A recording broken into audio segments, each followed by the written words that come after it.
insultos que no pueden darse por nada. Así que rechazamos enérgicamente lo que está pasando y los comentarios que están emitiendo dentro de la transmisión en vivo que realiza la Asamblea Nacional. Esto no puede pasar y tiene que parar. Tiene la palabra el asambleísta Juan Cárdenas. Asambleísta Cárdenas, buenas tardes. Con este pronunciamiento del asambleísta Solórzano, quien dirige la sesión plenaria, se da paso ahora a una nueva intervención que corresponde al asambleísta Juan Cárdenas, a quien ya vemos y escuchamos. Colegas asambleístas,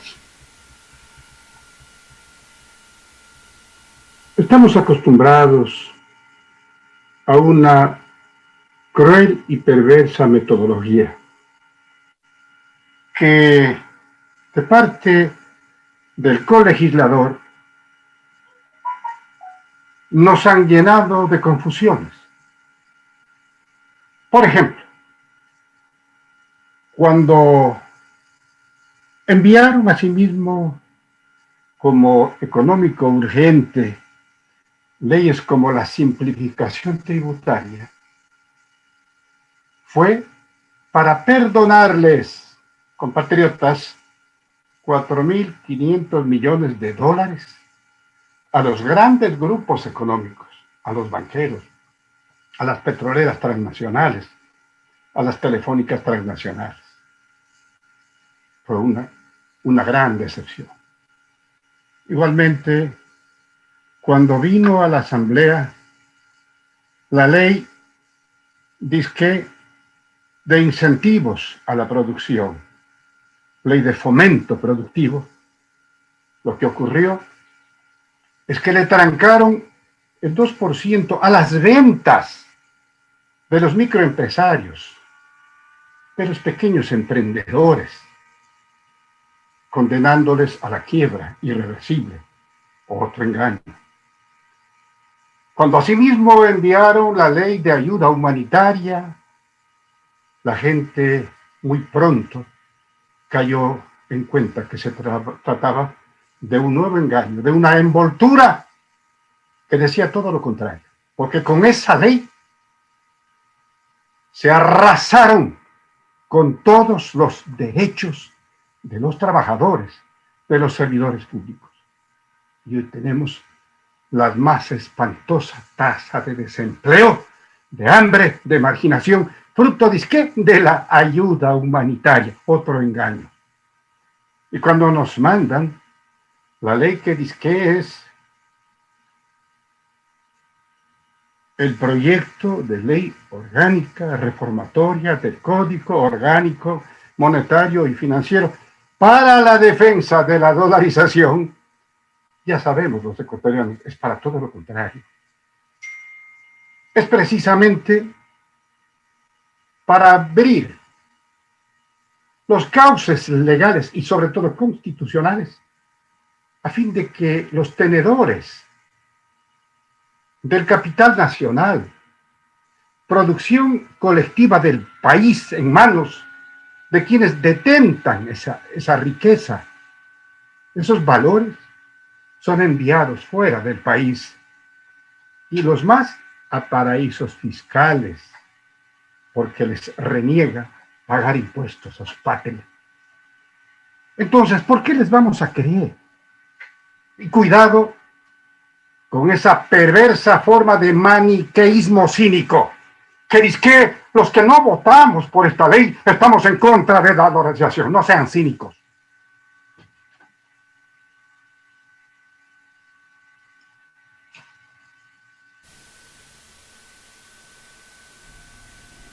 Pues estamos escuchando la intervención del asambleísta por Cañar, Juan Cárdenas. Compatriotas, la dolarización, entiéndase, no depende de la Reserva Monetaria Internacional, sino del flujo, entiéndase bien, de la balanza de pagos. Porque la Reserva Monetaria Internacional en dólares tiene su propia dinámica en el Departamento del Tesoro norteamericano, que son los que emiten los dólares. ¿Por qué nos engañan? Nosotros no tenemos capacidad de emisión.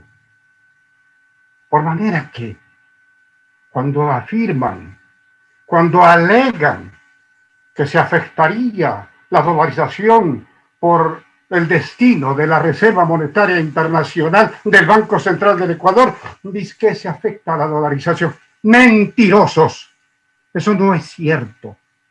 Se cae por su propio peso, porque las leyes que rigen la dolarización tienen otra dinámica y se resuelven, repito, en el Departamento del Tesoro de los Estados Unidos. El famoso descalce. Compatriotas, no existe. En dolarización no existe descalce, no nos engañen.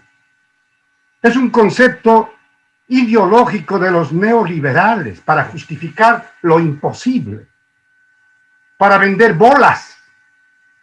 Así es que el descalce, repito, es un criterio, es un simple punto de vista de los neoliberales que obedecen la agenda impositiva del Fondo Monetario Internacional. Los famosos 4 sistemas, los 4 balances. Se habla de la regla de respaldo, pero la regla de respaldo, compatriotas, solo cabe cuando el país tiene moneda propia, no cuando estamos dolarizados. Otra farsa. Repetir un concepto para confundir a la opinión pública. No hay tal de los 4 sistemas, de los 4 balances. No nos engañan, no pueden hacerlo. Por más que tuerzan la verdad y los hechos, no existe esta posibilidad que se conoce en regímenes que tienen moneda propia como la regla de respaldo. Le dejamos demostrado que no existe. Más bien, con los procedimientos que intentan ingresar en esta ley, se produce la falta de transparencia, la opacidad en los procedimientos. Vuelve el concepto de actos reservados. ¿Para qué? ¿De quién se esconden? Se esconden de los altos intereses del país, se interesen de la opinión pública del pueblo. Cuidado con eso. Cuidado con afectar la transparencia, que es un derecho ciudadano, poniéndole opacidad a esos actos dudosos que destruyen la economía del país. Pues bien, y se crean, ya sea con 5 o con 3 miembros, 2 juntas. La Junta de Política y Regulación Monetaria y la Junta de Política y Regulación Financiera. ¿Cómo lo hace? A través de una designación a dedo del Ejecutivo, escogiendo de entre los buenos muchachos de la banca privada, que en 10 años han acreditado una larga carrera en la banca privada, así de simple, y que se le mandan a la Asamblea para tratar de conestar una decisión tomada por el Ejecutivo. De los que envía a la Asamblea, tienen que designar a cualquiera de ellos, ya sea 3 o 5. No nos vengan con cuentos y con engaños. Entonces, queridos compatriotas, mientras la Constitución de la República, entiéndase bien, esto no pueden evitar, en el artículo 303, compatriotas, nos están metiendo el dedo. El artículo 303 dice: la formulación de las políticas monetaria, crediticia, cambiaria y financiera es facultad exclusiva de la función ejecutiva. Facultad exclusiva de la función ejecutiva. Y se instrumentará, ¿cómo? A través del Banco Central del Ecuador, que intentan privatizarla para garantizar, ellos sí, mediante los recursos de la Reserva Monetaria Internacional, como hicieron con la AGD, los pasivos de los bancos privados, de tal manera que si existe de nuevo una quiebra, un feriado, simple y llanamente volverá el pueblo a pagar a través de la Reserva Monetaria Internacional. ¿Cómo pueden evitar esta monstruosidad? Esta es la Carta Magna, es la Constitución de Montecristi, aprobada con cerca del 70% de la voluntad del pueblo en plebiscito. De esto se quieren burlar y transferir esas facultades indelegables, exclusivas del Ejecutivo a un grupo de banqueros privados que van a asumir, según este proyecto, las políticas públicas crediticias, monetarias, cambiarias, financieras. En otras palabras, se toman por asalto los bancos privados la política pública que le corresponde en forma exclusiva y privativa al Ejecutivo. Esto no pueden evitarlo. ¿Cómo pueden explicar aquello? Es que cuando reformaron el artículo 56 de esta ley orgánica, financiera y monetaria, no les bastó, no les sirvió de mucho. Intentaron con ello lograr su objetivo, pero no. Se aprovecharon de esta coyuntura.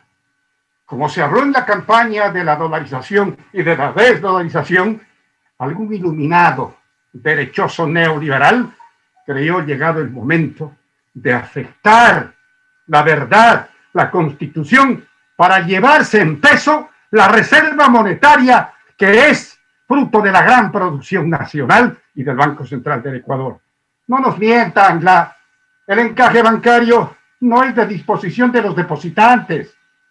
Ese es un valor que le corresponde ir acumulando a los bancos y que tiene otra filosofía financiera y monetaria. Asimismo, para eso existe el CODECE, la Corporación del Seguro de Depósitos. Eso fue creado precisamente para garantizar los depósitos de los clientes de la banca privada. No nos pueden engañar. Así que, señor presidente, yo quiero hacer una reflexión. El artículo 261, siempre de la Carta Magna, establece claramente que el Estado central tendrá competencias exclusivas, entre otros, numeral 5, para las políticas económicas, tributaria, aduanera, arancelaria, fiscal y monetaria, además comercio exterior y endeudamiento. ¿Cómo puede saltarse una norma constitucional de esta jerarquía? Se están, de hecho, afectándola, violándola. El artículo 290 de la Constitución establece claramente que el endeudamiento público se sujeta a las siguientes regulaciones.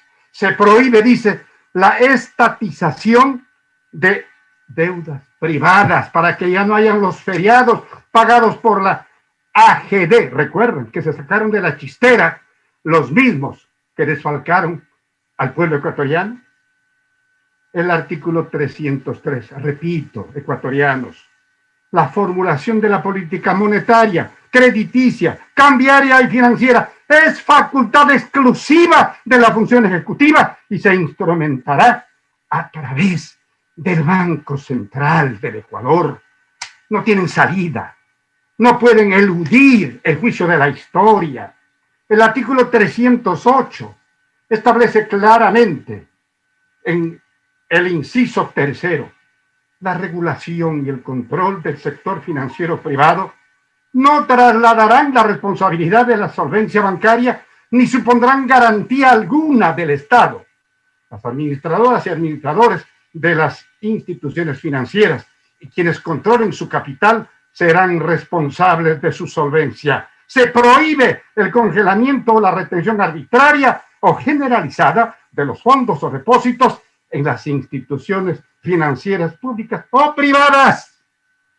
Y con este proyecto afectan terriblemente al límite de la desaparición de las cooperativas de ahorro y crédito, de las cajas comunales, porque quieren ponerle requisitos a la altura de los grandes bancos, que son unos monstruos de carácter financiero privado. Y con ello afectan al sector de la economía popular y solidaria, que se queda sin financiamiento, pero a los iluminados propositores de esta violación constitucional monstruosa les importa un pepino que se destruya la economía popular y solidaria, que se entienda una vez más. Es el sector que provee el 96% de puestos de trabajo, porque los grandes se llevan sus capitales fuera del país, como hicieron con el dinero proveniente del endeudamiento externo y lo depositaron en una cantidad superior a $6,000 millones en un banco en Basilea, en Europa. Entiéndase lo que nos están haciendo. Mientras la gente se nos muere por la pandemia, por el hambre, por la marginación, quienes deciden la política financiera, monetaria, económica, deciden que hay que tener ya, con precaución, digna de mejor suerte, nuestra reserva monetaria internacional en un banco de Suiza. Y ahí sí está cerca para que se apruebe esta ley. Simple y llanamente sencillo.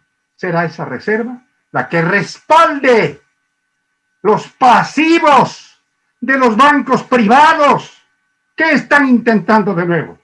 Lo que ya cometieron en la década del 90 e inicios del 2000. ¿Eso quieren volver por el vuelto? ¿Quedaron con más antojos? Compatriotas, por favor. Así que, cuando estas juntas asumirían el rol del Estado, tendrán la facultad de fijar las tasas de interés. ¿Será para bajarlas? No, compatriotas, es para subirlas. Así como también el precio de los servicios bancarios. Esos también subirán cuando les da la gana. Si sin ley se crearon un seguro y nos debitaron de nuestras cuentas. Así que, compatriotas, debemos tener mucho cuidado en lo que nos están planteando. Y hoy, en el Día de la Tierra, invoco al espíritu de la Mama Yasta, de la Pachamama, de la naturaleza, para dirigirme a los colegas asambleístas de esta asamblea. Estamos de salida. Estamos prácticamente a las puertas de la culminación de nuestro periodo. Pues bien, compatriotas, asambleístas que nos escuchan, hagan una reflexión. Estén a la altura de quienes les dieron el voto. Nuestros electores son personas honestas, transparentes, y este es un acto de alta traición al derecho del pueblo a utilizar sus reservas, que son fruto de la producción nacional, para construir su bienestar, no para beneficio de los banqueros, que siempre de las crisis hacen buenos negocios. Invocamos ese espíritu, colegas asambleístas, para que no prioricen otros valores subalternos que no sean el destino de nuestro país. Estamos en una ruina y tenemos que salir, pero no vamos a salir como una cuenta bancaria de los banqueros privados, sino reforzando con fuerza y decisión los mandatos que constan en la Constitución. Y si quieren burlar aquello, pues convoquen a un plebiscito, planteen una nueva Constitución, pero así como están, nunca podrán evitar que serán históricamente los violadores de la Constitución política del Estado ecuatoriano. Gracias, presidente. La intervención del asambleísta por Cañar, Juan Cárdenas. Asambleísta, buenas tardes. Ahora mismo se concede el uso de la palabra a la asambleísta por la provincia de Imbabura, Silvia Salgado. Esta sería ya la intervención número 13 en lo que va de este segundo debate del proyecto de reforma al Código Orgánico Monetario y Financiero para la defensa de la dolarización.